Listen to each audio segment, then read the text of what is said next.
Hallelujah.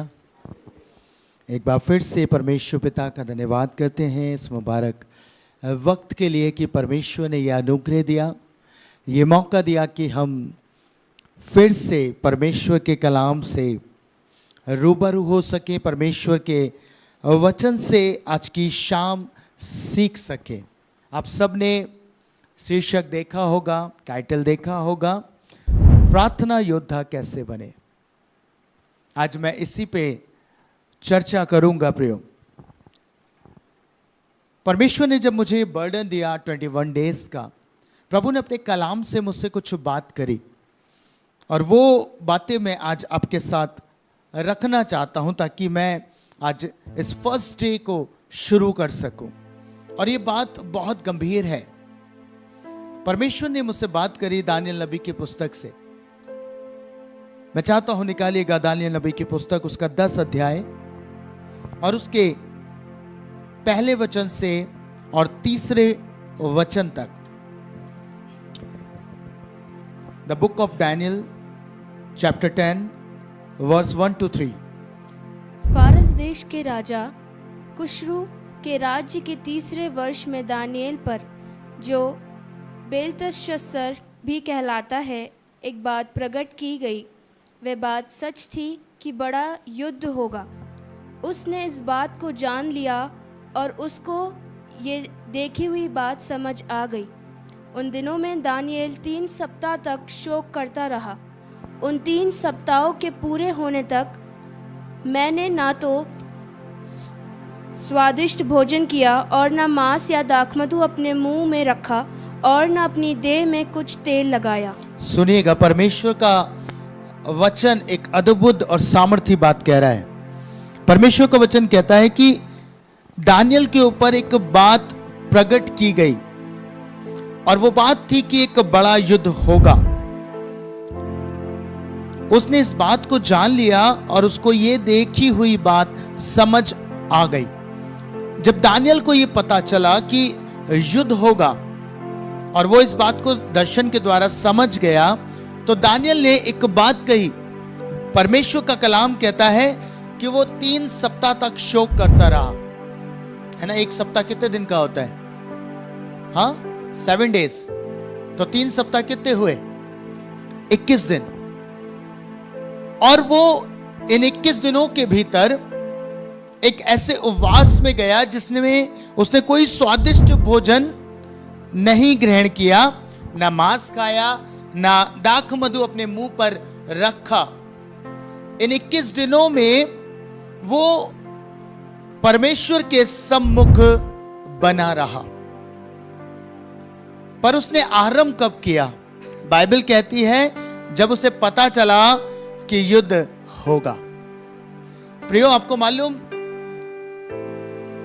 भले ही Daniel एक ऐसे फिजिकल युद्ध की बात कर रहा हो जो घटने वाला होगा, पर मैं और आप जिस समय में हैं, मैं और आप भी अब उसी टाइम में आ चुके हैं जहां हम एक युद्ध में हैं, है ना। और ये युद्ध तलवार और भाले से नहीं जीता जाता। बाइबल कहती है हम जिस युद्ध में हैं वो युद्ध आत्मिक है ना।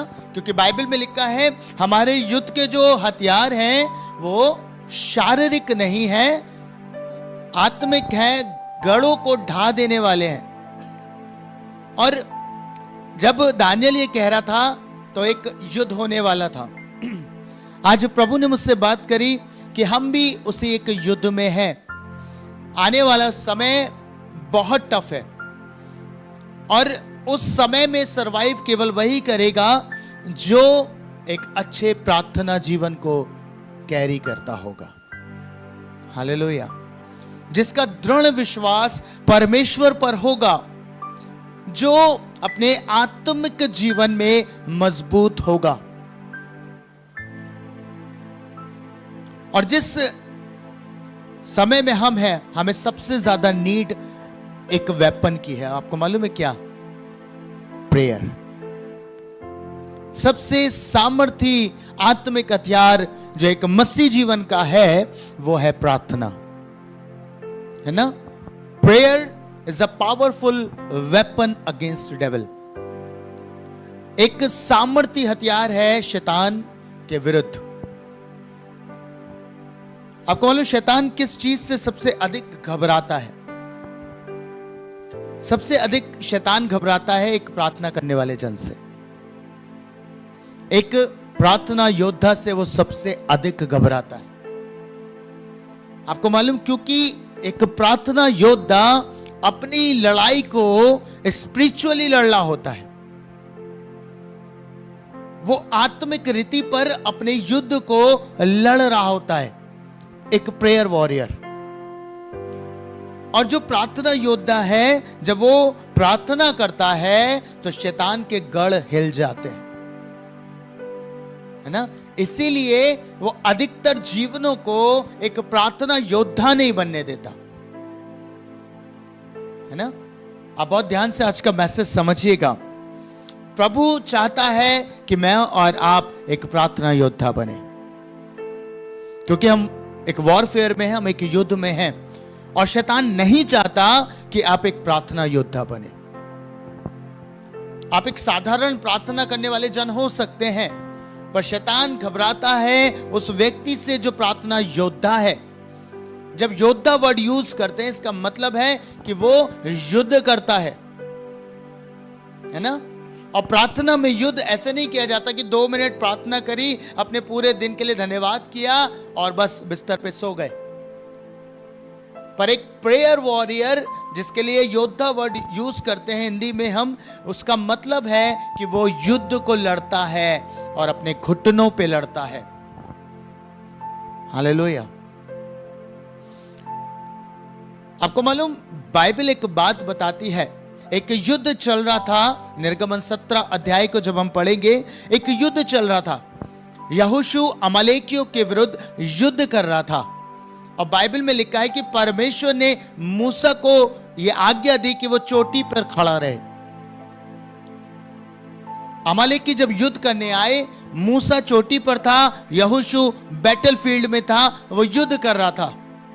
अब बाइबल में एक वर्ड आया है कि जब तक मूसा के हाथ उठे रहते थे, तब तक इजरायली प्रबल होते थे, और जब मूसा के हाथ नीचे आते थे तो इजरायली हारने लगते थे। यानी कि पूरा जो युद्ध था वो मूसा के हाथों पर निर्भर कर रहा था। और इसीलिए दो जन थे जो उसके हाथों को थामे रहे। वो जानते थे अगर मूसा के हाथ नीचे आ गए तो जो युद्ध क्षेत्र में लड़ रहे हैं वो हार जाएंगे। एक बैटल यहोशू लड़ रहा था फिजिकली, और एक बैटल मूसा लड़ रहा था, और वो था स्पिरिचुअली, है ना। मैंने कहा एक प्रेयर वॉरियर वो है, एक प्रार्थना योद्धा वो है जो प्रभु के समक्ष रहता, उसकी उपस्थिति में रहता और अपने युद्ध को घुटनों पे लड़ता है। बाइबल साफ कहती है हमारा यह मल युद्ध मांस और लहू से नहीं है। किसके खिलाफ है? हाँ, अंधकार की सेनाओं के खिलाफ जो आकाश में विचरण करती है। और युद्ध में यहोशू और इजरायली जीते, और उसके पीछे का कारण था क्योंकि मूसा प्रार्थना कर रहा था, क्योंकि मूसा के हाथ उठे हुए थे, जो सिंबॉलिक है कि वो परमेश्वर की ओर देख रहा था। प्रियो, परमेश्वर चाहता है मैं और आप भी मूसा के समान एक प्रार्थना योद्धा बन जाए। आसान नहीं था अपने हाथों को लगातार उठा के रखना, है ना। आज मसीह जीवन प्रार्थना से बचता है, और इसलिए शैतान को उनकी 2 मिनट की प्रार्थना से फर्क नहीं पड़ता। पर पता है, एक प्रार्थना योद्धा जो होता है, उसकी प्रार्थना से शैतान का पूरा राज्य हिलता है, और इसीलिए वो एक साधारण प्रार्थना से एक प्रार्थना योद्धा में लोगों को जाने नहीं देता। और इसीलिए लोग कहते हैं हम एक प्रार्थना योद्धा कैसे बन सकते हैं। आज का जो मेरा टॉपिक है, परमेश्वर चाहता है प्रार्थना योद्धा बने। इन अंतिम दिनों में आप प्रार्थना योद्धा जो होंगे, उनके द्वारा परमेश्वर बड़े बड़े युद्धों को जीत के देगा। आमीन, हालेलुया। अब आप एक स्पिरिचुअल वॉरफेयर में हैं और अब युद्ध जीता जाएगा आत्मिक रीति पर, है ना। हम लड़ नहीं सकते किसी के खिलाफ, पर हम आत्मिक रीति पर युद्धों को जीत सकते हैं।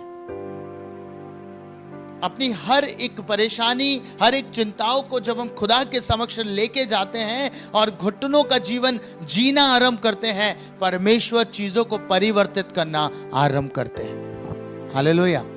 मूसा के हाथ नीचे आते थे, इजरायली हारते थे। क्या हो रहा था?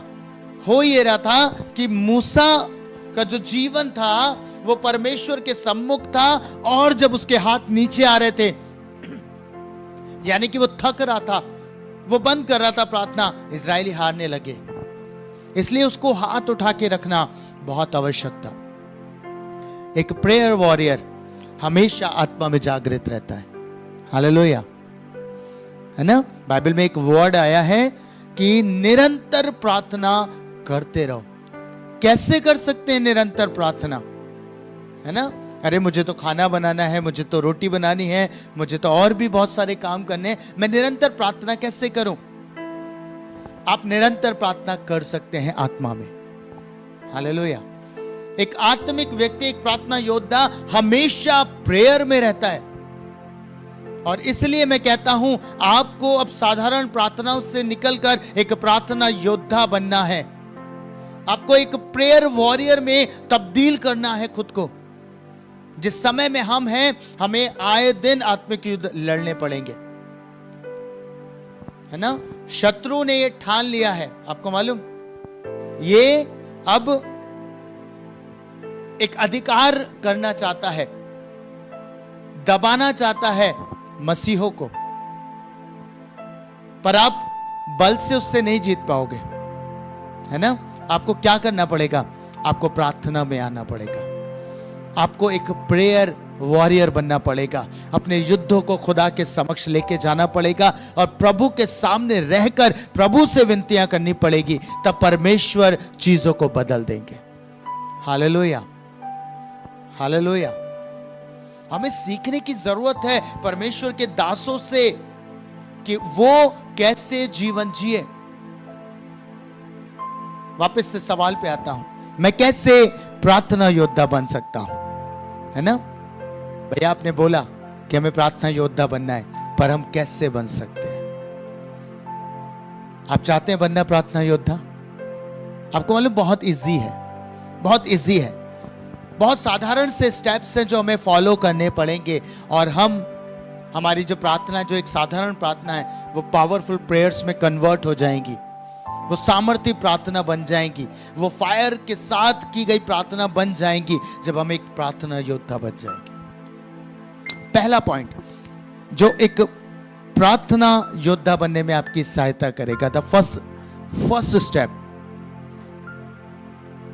पहली चीज है अपना पर्सनल रिलेशनशिप परमेश्वर के साथ, खुदा के साथ स्टैब्लिश करें।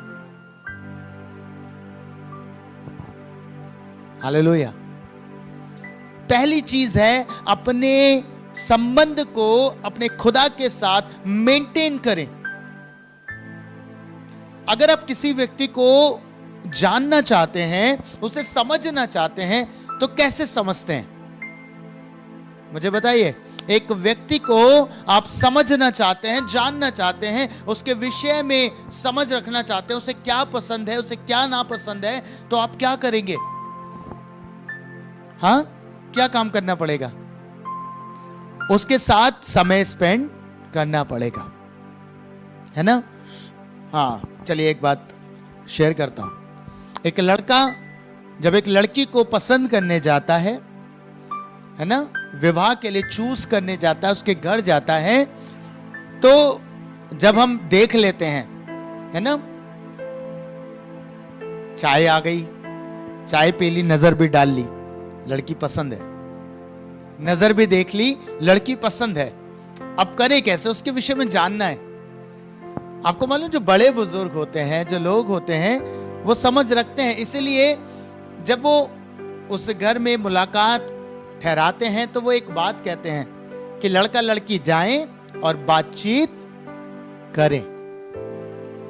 और जब बातचीत करी जाती है तो लड़का लड़की एक दूसरे को बेहतर रीति से समझते हैं। ऐसा नहीं कि उसे एक मुलाकात में वो बहुत अच्छे से समझ जाएंगे, नहीं, है ना। उसके बाद अगर शादी पक्की हो जाती है तो चीजें शुरू होती हैं। क्या होता है? बातचीत, डेली बातचीत। हो क्या रहा है? जब हम बातचीत करते हैं किसी के साथ, जब हम समय स्पेंड करते हैं तो हम उस व्यक्ति के कैरेक्टर को, उस व्यक्ति के एट्रीब्यूट्स को हम समझ सकते हैं,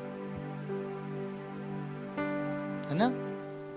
ऐसे ही है, अगर मैं भाई योएल के साथ टाइम स्पेंड कर रहा हूं तो मुझे पता है कि योएल को क्या पसंद है, क्या नापसंद है ना। मैं ये भी जानता हूं वो कितना सोता है, कितने समय तक सोता है, मैं बहुत अच्छे से समझता हूं, मैं जानता हूं, है ना। लोग ज्यादा खुश ना हो, मुझे बहुतों के पता है। हाँ, कितने बजे सो के उठते हैं, कितने बजे सोते हैं, सब पता है। बट कहने का मतलब यह है कि हम उसके नेचर को, उसके कैरेक्टर को तभी जान पाए, मैं उसके नेचर को, उसके कैरेक्टर को तभी जान पाया जब मैंने उसके साथ समय को स्पेंड किया। ऐसे ही परमेश्वर के साथ है। जो पहला स्टेप है जो आपको लेना है एक प्रार्थना योद्धा बनने के लिए, कि आपको परमेश्वर को जानने के लिए उसके करीब जाना पड़ेगा, उसके निकट रहना पड़ेगा, है ना। एक ऐसा रिलेशनशिप बिल्ड करना पड़ेगा जो बहुत गहरा हो, एक ऐसा संबंध जो आपको परमेश्वर के साथ रहने में आपको आनंद प्रदान करे। हालेलुया, है ना। पर हमारे साथ प्रॉब्लम क्या है? हम जब परमेश्वर के पास जाते हैं, हम एक रिलेशनशिप बिल्ड करने नहीं जाते। हम परमेश्वर के पास जाते हैं कुछ मांगने के लिए, है ना, या अपनी लिस्ट लेकर हम खुदा के पास जाते हैं। हम चीजों को मांगने के लिए खुदा के पास बैठते हैं। और इसलिए आपकी जो प्रार्थनाएं हैं वो केंद्रित हो जाती हैं। आपकी प्रार्थनाएं केंद्रित हो जाती हैं स्वयं के ऊपर, और इसलिए आप एक प्रार्थना योद्धा नहीं बन पाते। आपको अगर प्रार्थना योद्धा बनना है तो आपको खुदा के साथ एक संबंध में आना पड़ेगा, एक रिलेशनशिप को बिल्ड करना पड़ेगा। और मैंने बताया वो कैसे होगा, आपको डेली खुदा के साथ बैठना पड़ेगा। हालेलुया। लोगों को पसंद है ना संगतियां करना। हम क्यों एक व्यक्ति के साथ बैठते हैं? हम इसलिए बैठते हैं कि हम उसके साथ बैठ के थोड़ी देर संगति करें, उसकी बातों को जानें और अपनी बातें उससे बताएं, है ना। जो दो मित्र होते हैं ना, उन्हें बहुत अच्छी लगती है एक दूसरे की संगति। मुझे अपने बच्चे बहुत पसंद है। हम एक दिन में एक बार जरूर मिल लेते हैं, है ना। कुछ बच्चे ऐसे बेचारे छोड़ते ही नहीं है, एक बार जरूर आएंगे, मिल ही लेंगे, भले ही सलाम दुआ करें। कुछ भाई लोग हैं जो जॉब करते हैं, तो उनका रूटीन है कि लौटते हुए अपनी जॉब से भैया को मुंह दिखा जाएं, हाय हेलो कर लें, सलाम दुआ कर लें और मिल लें। क्यों? क्योंकि उन्हें अच्छा लगता है। आपको मालूम, बिल्कुल ठीक परमेश्वर के साथ। और मुझे भी बहुत खुशी मिलती है जब वो आते हैं, वो पूछते हैं भैया कैसा रहा पूरा दिन, सब सही रहा, सारी चीजें, मुझे बहुत खुशी मिलती है। और सेम चीज परमेश्वर के साथ है। जब आप एक रिलेशनशिप को बिल्ड करते हैं, आप रिलेशनशिप में आते हैं, तो आपकी चिंता मालूम है क्या होती है? आपकी चिंता होती है, एक बार तो मैं खुदा के पास बैठूं, एक बार तो परमेश्वर के हृदय को जानूं कि आज प्रभु ने मेरे लिए क्या रखा, आज प्रभु की इच्छा क्या थी, आज परमेश्वर का दिल मेरे लिए क्या था, वो क्या बात मुझसे करना चाहता है। हालेलुया। तो पहला स्टेप है, आपको एक पर्सनल रिलेशनशिप खुदा के साथ बनाना पड़ेगा। आपको बैठना पड़ेगा खुदा के साथ। आपकी नींव ये होनी चाहिए कि आप खुदा के पास उसके प्रेम के कारण से जा रहे हैं, आप परमेश्वर के पास उसकी उपस्थिति में उसके प्रेम के कारण से जा रहे हैं। इसलिए नहीं जा रहे कि वो खुदा के भवन में जाएंगे जिस दिन हीलिंग प्रेयर होगी, डिलीवरेंस प्रेयर होगी। नहीं, परमेश्वर के साथ एक संबंध है कि खुदा ने मेरे लिए जान दी है और मैं उससे प्यार करता हूं, वो मुझसे प्यार करता है ना। आपका रिलेशनशिप बिल्ड होना चाहिए प्रेम के ऊपर। बहुत अच्छी चीज, एक प्रेयर रिक्वेस्ट भी आई थी और एक प्रेयर पॉइंट था ये कल, कि सेवकाइयों के भीतर क्या बुनियाद होनी चाहिए? प्रेम बुनियाद होनी चाहिए। हालेलुया। आपके पर्सनल रिलेशनशिप में भी बुनियाद सिर्फ प्रेम होना चाहिए। इसलिए खुदा के पास नहीं जाऊंगा कि मेरे जीवन में चंगाइयां खुल जाएं, मेरे जीवन में बस सब कुछ अच्छा हो। नहीं, मैं इसलिए खुदा के पास जाऊंगा कि वो मुझसे प्यार करता है, उसने मेरे लिए जान दी है और मैं भी उससे प्यार करता हूं। हालेलुया। आपका प्यार मालूम है किस रीति पे होना चाहिए परमेश्वर के साथ? आपका प्यार होना चाहिए क्रूस तक जाने वाला। समझ रहे? क्रूस तक जाने वाला प्यार होना चाहिए। यीशु मसीह ने आपसे जो प्यार किया है ना, वो क्रूस तक जाने वाला प्यार था। वो क्रूस पर गया, है ना। वो बाहर नहीं रुक गया, वो क्रूस तक गया। और पौलुस जब प्रभु से प्यार करता है तो वो एक बात कहता है, अब मैं जीवित ना रहा, मैं मसीह के साथ क्रूस पर चढ़ाया गया हूं। हालेलुया। हमारा प्रेम यहां तक होना चाहिए। पहली चीज है, अगर आप एक प्रार्थना योद्धा बनना चाहते हैं, आप एक प्रेयर वॉरियर बनना चाहते हैं, अपना रिलेशनशिप, पर्सनल रिलेशनशिप खुदा के साथ बिल्ड करें और उसकी बुनियाद प्रेम को बनाएं। हालेलुया। जब प्रेम बन जाता है ना बुनियाद, तब आप एक दूसरे की लालसा करते हैं, है ना। एक गर्लफ्रेंड और बॉयफ्रेंड घंटों फोन पे बात कर लेते हैं, घंटों फोन पे डिस्कशंस कर लेते हैं। क्यों? क्योंकि एक बॉन्डिंग है। और वो बॉन्डिंग क्या है? प्यार। आप खुदा के साथ घंटों बैठ सकते हैं, घंटों आप परमेश्वर के साथ स्पेंड कर सकते हैं, पर तब करेंगे जब आपकी बॉन्डिंग होगी प्रेम से। आपका संबंध, आपकी नींव प्रेम में डली हुई होगी, तब आप खुदा के साथ बैठ पाएंगे। हालेलुया। फिर आपको घड़ी देखने की जरूरत नहीं होगी, 1 घंटा हुआ, 2 घंटे हुए, नहीं। आप जाएंगे और बाहर निकल के आएंगे और घंटों बीत चुके होंगे, तब आप घड़ी देखेंगे, हो पिता के साथ बैठे हुए इतना समय हो गया, पूरा दिन निकल गया, मुझे पता नहीं चला। प्रभु तेरा धन्यवाद। हालेलुया। प्रार्थना उनको बोझ जान पड़ती है जो खुदा के साथ एक संबंध में नहीं है। वो समय में होकर प्रार्थना करते हैं, पर जो खुदा के साथ प्रेम की नींव के साथ बढ़ रहे हैं आगे, वो कभी भी समय को देखकर प्रार्थना नहीं करते, वो उसके मुख को देखकर प्रार्थना करते हैं। हालेलुया। पहली चीज। सेकंड चीज, अगर आप चाहते हैं कि परमेश्वर आपको एक प्रार्थना योद्धा बनाए और आप एक प्रार्थना योद्धा बन जाए, दूसरी चीज, परमेश्वर के वचन में आप होने चाहिए। हाँ, परमेश्वर के वचन का ज्ञान आपको अर्जित करना चाहिए। हाँ, स्टडी करनी चाहिए बाइबल की। अगर आप बाइबल की स्टडी नहीं करेंगे तो आप चूकेंगे, है ना। बाइबल स्टडी किस लिए? मैं कह रहा हूं प्रार्थना योद्धा बनना है, पहला काम रिलेशनशिप बिल्ड करिए, दूसरा बाइबल अध्ययन करिए। पर किस लिए? इसलिए नहीं कि आप ज्ञानवान बन जाएं और लोगों में कमियां ढूंढना आरंभ कर दें। इसलिए नहीं कि आप वचन को प्राप्त करें और हर किसी से ये कहते फिरें, अरे मुझे तुमसे ज्यादा नॉलेज है ना। प्रभु के एक दास ने कहा कि बाइबल सर्वप्रथम अपने लिए पढ़नी चाहिए। सबसे पहले अपने लिए बाइबल को पढ़िए, है ना। अगर आप प्रार्थना योद्धा बनना चाहते हैं, आपको बाइबल इसलिए पढ़नी है कि आप परमेश्वर के स्वभाव को जान सके, परमेश्वर के कैरेक्टर को जान सके, परमेश्वर के डिसाइपल्स के प्रेयर लाइफ को जान सके। हालेलुया। बाइबल अगर इसलिए पढ़ेंगे ना, प्रभु मैं आपके स्वभाव को जानना चाहता हूं। जब तक आप उसके स्वभाव को नहीं जानेंगे, आप उसके स्वभाव में ढल नहीं सकते। आप उसके स्वभाव को जानेंगे, आप उसके जैसे बनने का प्रयास करेंगे। हालेलुया, है ना।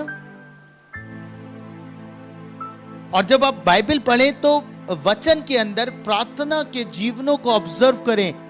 एक उदाहरण यीशु मसीह का प्रार्थना का जीवन। यीशु मसीह के विषय में लिखा है कि बोहर होने से बहुत पहले वो निकलकर प्रार्थना करता था, प्रेयर करता था। आप उसकी लाइफ को उठा के देखिएगा, कितनी डिसिप्लिन लाइफ थी प्रेयर को लेकर।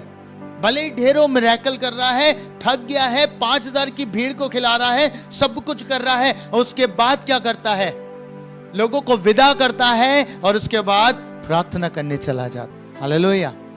लोगों को सी ऑफ करा और प्रार्थना करने चला गया। हम कहां से सीख सकते हैं ये बात? परमेश्वर के कलाम से। प्रभु का वचन यही बताता है, प्रभु का कलाम ये कहता है कि यीशु मसीह ऐसे प्रेयर किया करते थे।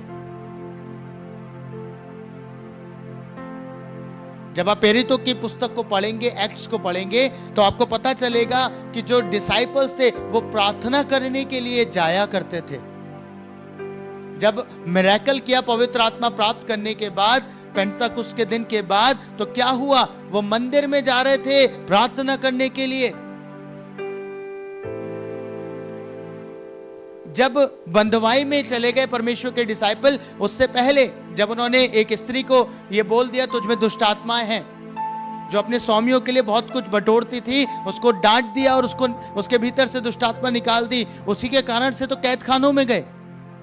पर बाइबल को पढ़िएगा, वहां लिखा है कि हम प्रार्थना करने वाली जगह पे जा रहे थे। ऑब्जर्व करिए लाइफ्स को, और ये आप परमेश्वर के कलाम से कर सकते हैं। इसलिए दूसरी चीज है जो आपको एक प्रार्थना योद्धा में बदल देगी, वो है बाइबल स्टडी, परमेश्वर के कलाम के साथ संगति। पहली चीज परमेश्वर के साथ संगति, पर्सनल रिलेशनशिप बिल्ड करना। दूसरा परमेश्वर के वचन के साथ संगति। जब आप परमेश्वर के कलाम के साथ डे बाय डे परमेश्वर के वचन से सीखेंगे, लोगों की लाइफ्स को ऑब्जर्व करेंगे, प्रेरितों की लाइफ्स को ऑब्जर्व करेंगे, यीशु मसीह की लाइफ को देखेंगे, आपको समझ आएगा कि उनका कैरेक्टर क्या था, उनका स्वभाव कैसा था, उनका नेचर कैसा था, एट्रीब्यूट्स कैसे थे उनके। और ये आप सीख पाएंगे कैसे डिसिप्लिन लाइफ थी कि कुछ भी हो जाए प्रार्थना करनी ही करनी है। हालेलुया। हम लोग ना, मैंने बहुत से जीवनों को देखा, वो प्रार्थना अच्छे से करते हैं पर वो वचन नहीं पढ़ते। ढेरों लोग ऐसे हैं जो मेरे से मुलाकात करते हैं, वो कहते हैं हम घंटों प्रार्थना कर पाते हैं पर हम वर्ड नहीं पढ़ पाते, हमें नींद आ जाती है, हम सो जाते हैं। आपको एक अद्भुत बात बताऊं, हम एक बात कहते हैं कि जो बाइबल है ये एक विश्वासी जन का भोजन है, कहते हैं ना, है नहीं है? ये बताइए। बाइबल विश्वासी जन का भोजन है, खाना है, और ये आत्मा का भोजन है। यानी कि जब एक व्यक्ति बाइबल को पढ़ता है तो उसकी आत्मा मजबूत हो जाती है। और आपको मालूम, शैतान का भी एक भोजन है। किसी को पता है शैतान का भोजन क्या है? हाँ, मैं बताता हूं, पाप। जब एक व्यक्ति के भीतर आप पाप को देखेंगे, उसके जीवन में सिंस को देखेंगे, तो पता है क्या होगा? शैतान को उसकी लाइफ में आप बलवंत देखेंगे, प्रभावशाली देखेंगे। क्यों? क्योंकि शैतान को पाप से ताकत मिलती है। अब सोचिए, अगर आपकी लाइफ से पाप हट जाए तो शैतान कमजोर हो जाएगा। हालेलुया। पाप हट जाए तो शैतान कमजोर हो जाएगा, तब आप आत्मिक जीवन में बलवंत हो जाएंगे। परमेश्वर का कलाम क्या करता है?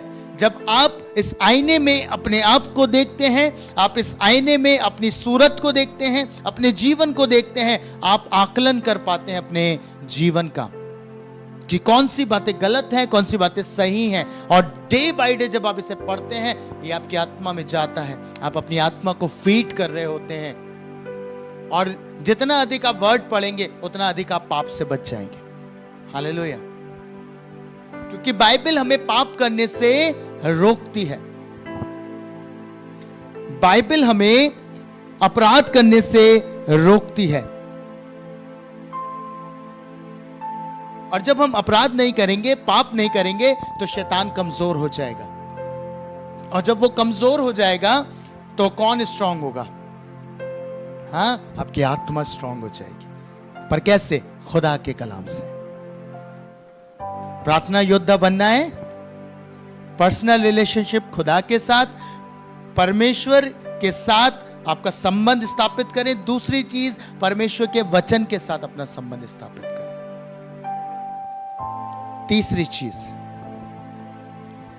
बहुत इंपॉर्टेंट है, जहां अक्सर लोग चूकते हैं।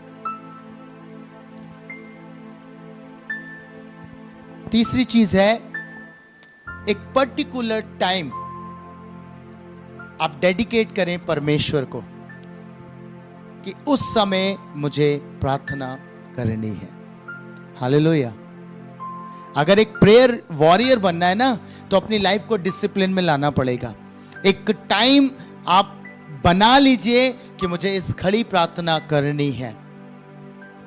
कोई भी टाइम जो आपके लिए ठीक हो, जहां आप सारी चीजों से अलग हो सके, उस टाइम को आपको सेट करना पड़ेगा।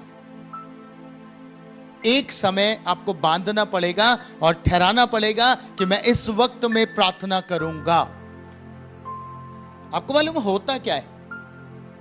ये मेरा व्यक्तिगत अनुभव है। होता क्या है, जब आप एक समय निर्धारित करके प्रार्थना करना आरंभ करते हैं और लगातार उस समय में करते चले जाते हैं, प्रार्थना करते हैं, 1 महीना 1.5 महीना आपने लगातार उस समय प्रेयर करी है ना, लगातार करी, पता है क्या होगा? उस समय में अगर आप जाने अनजाने किसी और जगह हैं और आपकी मजबूरी है, आप चले गए, आपको मालूम आपके अंदर एक बेचैनी होगी कि मैं कब खुदा के पास जाऊं। ये मेरा व्यक्तिगत अनुभव है। जब मैं प्रभु में आया, मैंने एक टाइम निर्धारित किया कि मैं इस समय प्रार्थना कक्ष में जाऊंगा ही जाऊंगा, चाहे कुछ हो जाए। आपको मालूम, बहुत बार मेरी लाइफ में ऐसा हुआ, कहीं शादी में थे या कहीं किसी जगह में थे, पर अंदर से मेरी एक बेचैनी आती थी। प्रेयर रूम बुला रहा है, प्रार्थना कक्ष बुला रहा है, मुझे प्रार्थना में जाना है। मैं लोगों की संगतियां छोड़ छोड़ के भागा हूं। मैं लोगों के संगतियां, उनके साथ बैठना उठना छोड़ के परमेश्वर के पास भागता था। कैसे हुआ? क्योंकि मैंने वो सेट किया। मेरी आत्मा को मैंने ट्रेन किया उस टाइम पे कि मुझे खुदा के पास बैठना है ना। जब तक आप एक प्रार्थना योद्धा ना बन जाए, इसको फॉलो करिएगा, इसको फॉलो करिएगा। ये बहुत इंपॉर्टेंट है।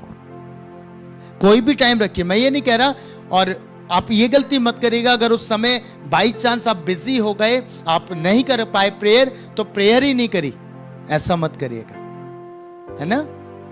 समय में बांध नहीं रहा, पर आपको सिखाने के लिए कि ये एक प्रार्थना करने वाले जीवन का एक नियम है कि वो एक समय को बांधता है, ठहराता है। अगर बाई चांस नहीं कर पाया तो कोई और समय कर सकते हैं, बट अपनी पर्सनल प्रेयर लाइफ का एक समय निर्धारित अवश्य करिएगा। हालेलुया। क्योंकि पता है, एक समय तक आप समय निर्धारित करके खुदा के पास जाएंगे और एक समय आपकी लाइफ में ऐसा आ जाएगा, वो समय आपको पुकारेगा प्रार्थना कक्ष कि चलो अंदर। हालेलुया। आप बैठे होंगे लोगों के साथ और अंदर से बेचैन हो रहे होंगे, कब उठूंगा, कब समय होगा, कब मैं जाऊं। आपके अंदर बेचैनी आएगी। और आपको मालूम, जब तक ये बेचैनी ना आ जाए आपकी लाइफ में, समझ लेना कुछ गड़बड़ है। अभी आपका जो परमेश्वर के साथ संबंध है वो उस रीति पर नहीं है। ये बेचैनी आना बहुत जरूरी है, बहुत इंपॉर्टेंट है। हालेलुया। समझ रहे ना? पहली चीज क्या है? प्रार्थना योद्धा बनना है। क्या करना है? पहली चीज, हाँ, खुदा के साथ एक पर्सनल रिलेशनशिप बिल्ड करना है, समय स्पेंड करना है परमेश्वर के साथ, गहरे संबंध में उतरना है ना? पतरस को यीशु मसीह ने क्या कहा? क्या कहा? जब वो मछलियां पकड़ने की कोशिश कर रहा था, एक भी मछली नहीं आई, तो यीशु ने उससे क्या कहा? गहरे में ले चल। पतरस एक फिशरमैन था, फिर भी यीशु ने कहा गहरे में ले चल, कि गहराई में तुझे मछलियां मिलेंगी। आज शाम परमेश्वर आपको यही कह रहे हैं। परमेश्वर कह रहे हैं आपको गहरे में जाने की आवश्यकता है, गहरे रिलेशनशिप में उतरने की जरूरत है। अब एक कॉमन विश्वासी, एक कॉमन बिलीवर बन के लाइफ नहीं चलेगी, नहीं चलेगी। अब एक स्ट्रॉन्ग बिलीवर बनना है, एक विश्वासी, एक ऐसा मसीह बनना है जो गहराई का मसीह हो, जो गहरे में चलता हो। और जब गहरे में पतरस गया, बहुत सी मछलियां ले आया। आपको मालूम, जब आप गहराई में उतर जाएंगे, एक प्रार्थना योद्धा बन जाएंगे, आप बहुत सी आत्माओं को खुदा के राज्य के लिए इस्तेमाल करेंगे, लेके आएंगे उन्हें निकाल के। हालेलुया। समझ रहे ना? ऊपर ऊपर से कुछ हाथ नहीं आएगा, गहरे में जाना पड़ेगा, एक गहरे संबंध में उतरना पड़ेगा। दूसरी चीज, परमेश्वर के वचन का अध्ययन करना पड़ेगा, इसलिए कि आप परमेश्वर के स्वभाव को जान सकें, डिसिप्लिन प्रेयर लाइफ को समझ सकें, और अपने जीवन की कमियों को परमेश्वर के वचन से देख सकें। तीसरी चीज, इंपॉर्टेंट चीज, आपको एक समय निर्धारित करना पड़ेगा। वो समय खुदा के अलावा किसी को नहीं देना। हालेलुया। वो टाइम परमेश्वर के अलावा किसी को मत देना।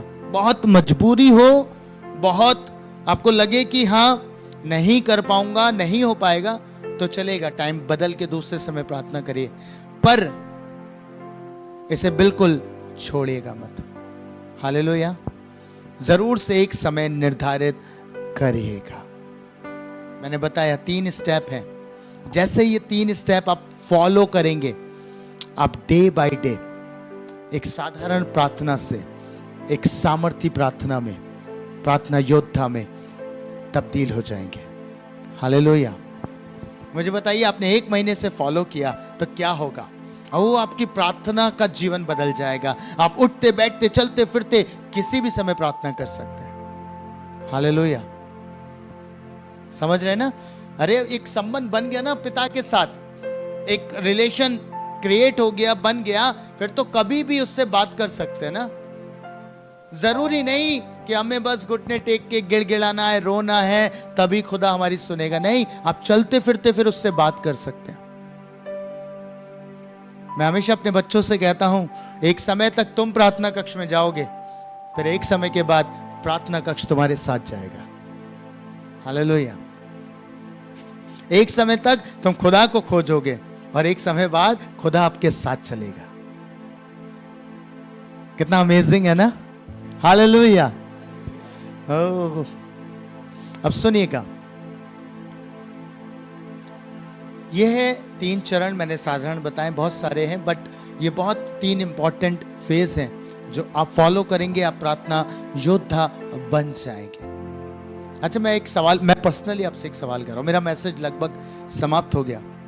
मुझे बताइए, प्रे क्या है? हम बोलते हैं ना प्रे विदाउट सीजिंग, एक्चुअल में प्रे क्या है? प्रार्थना क्या है?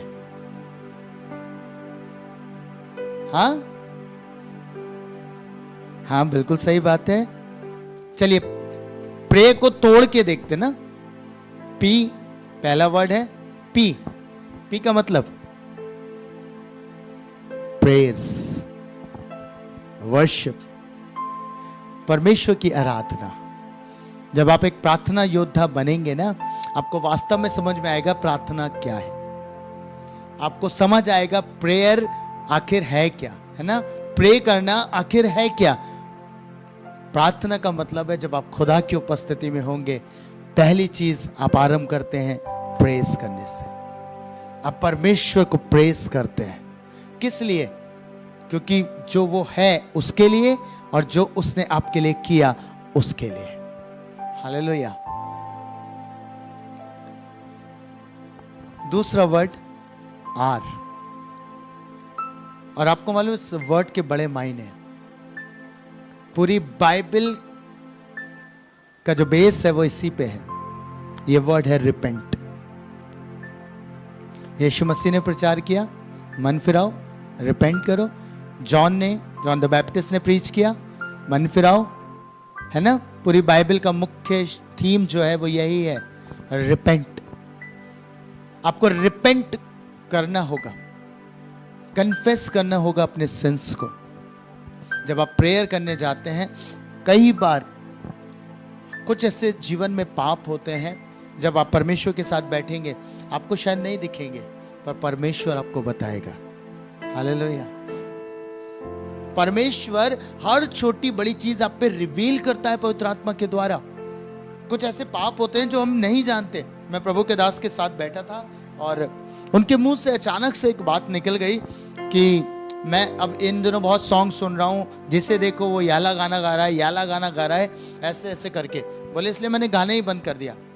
आपको मालूम उन्होंने बोल दिया, पर थोड़ी ही देर में जब वो प्रेयर कर रहे थे, होली स्पिरिट ने रियलाइज कराया उनको, उनकी मिस्टेक बताई और वो टूट गए। उन्होंने कहा प्रभु मैं क्षमा मांगता हूं। आप समझ रहे ना, रिपेंट, कन्फेस किया उन्होंने अपने सिन को और क्षमा मांगी और वापस से संबंध को बना लिया। दूसरी चीज थी रिपेंट। तीसरा वर्ड, हाँ, ए का मतलब है आस्क। बाइबल कहती है मांगो तो तुम्हें दिया जाएगा। मांगना है, पर यहां पे कौन से स्टेज पे आ रहा है? थर्ड। और बहुत से मसीह पहली स्टेज पे यहीं पे शुरू हो जाते हैं। जब वो प्रेयर करने गए, पहली स्टेज ही उनकी आस्क है, मांगना शुरू। कोई वर्शिप नहीं, कोई प्रेज नहीं, कोई परमेश्वर की स्तुति नहीं, बस अपने लाभ के लिए गए और मांगना शुरू। लिस्ट रख दी परमेश्वर के सामने कि प्रभु ये दे दो, प्रभु वो दे दो, प्रभु ऐसा कर दो, प्रभु वैसा कर दो। कोई प्रेज नहीं परमेश्वर को। आस्क जरूरी है, मांगना, क्योंकि पृथ्वी पर परमेश्वर ने मुझे और आपको अधिकारी ठहराया है। आपको मालूम, बिना आपके मांगे, बिना आपके कहे, आपको कहना जरूरी होता है। आपको परमेश्वर को इनवाइट करना पड़ेगा अपनी परिस्थिति के बीच में। सोचिए आप किसी जगह पे लैक कर रहे हैं, तो आप खुदा से कहेंगे प्रभु मेरे जीवन में ये लैक है, मेरे जीवन में घटी है, तो आपको परमेश्वर को आमंत्रित करना पड़ेगा। और वो कैसे होगा? प्रार्थना के द्वारा। आपका सवाल हो सकता है कि परमेश्वर जब सब कुछ जानते हैं तो वो क्यों नहीं कर सकते? पता है, परमेश्वर बिना आपके इस पृथ्वी पर काम नहीं करेंगे। पता है क्यों? इसलिए मैं आज बता रहा हूं आपको, क्यों आपको प्रार्थना योद्धा बनना है, क्यों आपको प्रेयर करनी है, क्यों आपको प्रार्थना में जीवन को लेके आना है। क्योंकि बिना आपकी प्रार्थनाओं के प्रभु काम नहीं करेंगे। क्योंकि पृथ्वी का अधिकारी परमेश्वर ने किसको बनाया? मैं एक बुक पढ़ रहा था, बड़ी वंडरफुल बात वहां लिखी थी कि परमेश्वर ने हमें पृथ्वी का अधिकारी ठहराया है ना। आदम और हवा को जब परमेश्वर ने रचा तो उसमें क्या कहा गया? परमेश्वर ने कहा कि इसकी रखवाली करना, है ना, रखवाली करना, उसको प्रोटेक्ट करना। वो उसके अधिकार में सौंपी गई थी और उसी अधिकार को शैतान ने छीना, पर उसी अधिकार को यीशु मसीह ने शैतान से लेकर वापस हमें दिया। तो जो पृथ्वी का क्षेत्र है वो हमारा है और हमें परमेश्वर को आमंत्रित करना होता है कि वो उस क्षेत्र में हमारे लिए काम करे। हालेलुया। और इसलिए बाइबल कहती है हम परमेश्वर के सहकर्मी हैं। हम परमेश्वर के सहकर्मी हैं। हमें परमेश्वर के साथ होकर काम करना है। हम प्रार्थना करेंगे, प्रभु काम करेगा।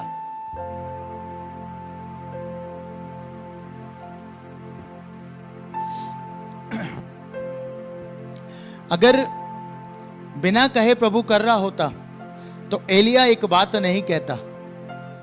हाँ, एलिया तो घोषणा कराया था, मेरे बिना कहे नहीं होगी, बारिश नहीं होगी। जब वो इतना कॉन्फिडेंट था, उसे पता था मैं कहूंगा तो हो जाएगी, पर उसके बावजूद भी बाइबल कहती है कि उसने कहा और जाकर प्रार्थना करी। हालेलुया। उसने कहा प्रभु काम करो, है ना। प्रभु उस क्षेत्र में आए और काम किया। इसीलिए आपका प्रार्थना करना बहुत जरूरी है। हम जिस समय में चल रहे हैं, हमें अधिक से अधिक प्रार्थना करनी है ताकि परमेश्वर की उपस्थिति आए, परमेश्वर हमारे बीच में आके काम करना आरंभ करे। इसलिए इंपॉर्टेंट है। चौथा वर्ड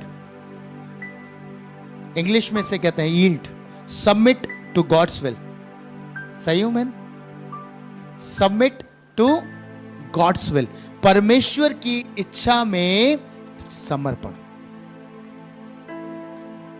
परमेश्वर की इच्छा में समर्पण।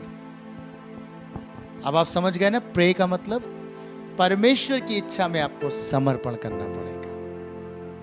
आपको उसको प्रेस करना है, उसकी वर्शिप करनी, मांगना भी है, रिपेंट करना है और आपको समर्पण करना है प्रभु के आगे। जब ये चीजें पूरी करेंगे, आप एक प्रेयर वॉरियर बन जाएंगे। हालेलुया। आप एक प्रार्थना योद्धा बन जाएंगे। मैं बिलीव करता हूं आज के वर्ड ने आपको ब्लेस किया है। आज शुरुआत करी है हमने, है ना। प्रभु ने मुझे ये दिया कि मैं लोगों से कहूं कि सबसे पहला काम उन्हें प्रार्थना योद्धा बनना है, क्योंकि आज बहुत से जीवन हैं जिनको प्रार्थनाओं की जरूरत है।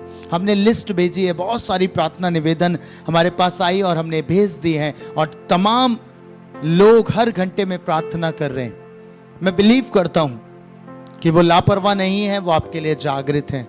जितने प्रार्थना योद्धा पे प्रार्थना विनती गई है, वो जागृत हैं और वो प्रार्थना कर रहे हैं। आपका रिजल्ट जरूर से आएगा। आप बिलीव करिएगा, आप बिलीव करिएगा, आपका रिजल्ट आएगा। क्योंकि आज कुछ कम लोग हैं जो प्रार्थना कर रहे हैं, 35 हैं, 50 हैं, 60 हैं, बट मैं बिलीव करता हूं ये जो 21 डेज की जो जर्नी है, जो यात्रा है, इसके एंड होने तक बहुत सारे जीवन प्रार्थना योद्धा में बदल जाएंगे। Hallelujah, hallelujah. प्रभु आप सबों को आशीष दे। कल शाम को 6 बजे जूम पर हम दोबारा से मुलाकात करेंगे। समय से जुड़िएगा। कल का टॉपिक भी आपको बताता हूं, मैं क्यों प्रार्थना नहीं कर पाता। इस टॉपिक को मैं आपके बीच में रखूंगा। मैं क्यों प्रार्थना नहीं कर पाता। मिलता जुलता होगा बट डिफरेंट होगा। प्रभु ने दिया और मैं निश्चय जानता हूं पावरफुल है और आपकी लाइफ के भीतर ये एक प्रेयर रूम को एस्टैब्लिश करेगा। आप एक प्रार्थना जीवन में वापस आएंगे। मैंने देखा बहुत सारे जीवनों को जिनके प्रार्थना कक्ष टूट गए, जिनको प्रार्थना जीवन समाप्त हो गया। इन 21 दिनों में मैं आपको कहना चाहता हूं प्रभु आपको वापस से रिस्टोर करेगा। हालेलुया। प्रभु आपके जीवन को वापस से एक प्रार्थना योद्धा में लेके आएगा।